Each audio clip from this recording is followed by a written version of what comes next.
The ratio of radius of gyration of the thin uniform disk about an axis passing through its center and normal to the plane to the radius of gyration of the disk about its diameter is. So हमें calculate करना है ratio of radius of gyration of the disk about an axis normal to its plane to the radius of gyration about its diameter. So यहाँ पे हमें given है disc, तो यहाँ पे हमें गिवन है डिस्क एंड डिस्क का मास हमें जूम कर देंगे एम, डिस्क का हम रेडियस से जूम करेंगे आर, इस पॉइंट को हम बोलेंगे सेंटर, तो इसका रेडियस आर गिवन है, मास का value M. So moment of inertia of disc about an axis normal to the plane and passing through the center is given by I1 is equal to mr square divided by 2 and moment of inertia of the disk about an axis passing through its diameter is given by I2 is equal to mr square divided by 4. That means moment of inertia about the diameter will be equal to half of the moment of inertia about the axis passing through its center and normal to the plane. And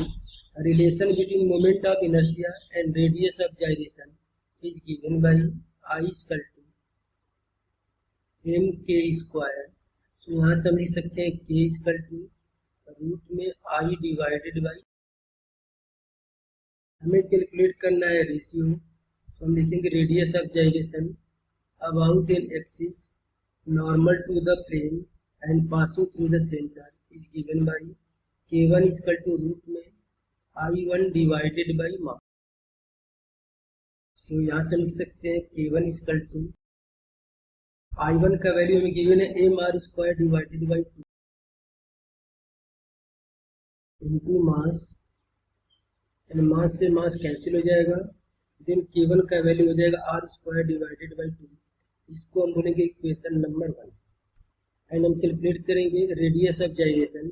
about an axis passing through its diameter is given by k2 is equal to I2 divided by mass. k2 का value हमें given है mr square divided by 4 into mass, mass से mass cancel हो जाएगा, इसको हम बोलेंगे equation number 2. हमें कैलकुलेट करना है रेशियो, सो इक्वेशन नंबर 1 में इक्वेशन नंबर 2 से हम डिवाइड कर देंगे,